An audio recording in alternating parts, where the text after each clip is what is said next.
Hindustan aeronautics लिमिटेडने कामगार संघटनेच्या निवडणुकीमध्ये जागृती पॅनलने दणदणीत विजय मिळवलेला आहे। जागृती पॅनलच्या वतीने सरचिटणीस पदासाठी संजय कुटे यांना 1464 मते, तर श्रमशक्ती पॅनल सचिन ढोमसे यांना 1152 मते मिळाले। अतितटीच्या सामन्यामध्ये संजय कुटे हे 312 मतांनी आघाडी घेऊन दुसऱ्यांदा विजयी झाले।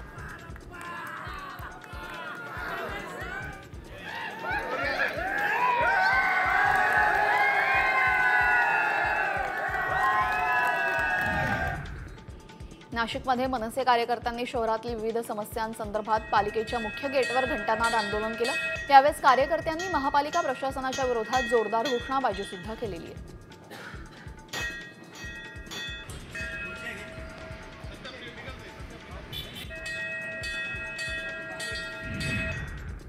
त्र्यंबकेश्वरच्या गणपतबारीमध्ये मोठ्या प्रमाणात घाणीचं साम्राज्य निर्माण झालेले आहे। येण्या जाणाऱ्या भाविकांना घाणीचा वास पसरतोय। या घाणीकडे प्रशासनाचं दुर्लक्ष होत असल्याचा आरोप नागरिकांनी केलेला आहे।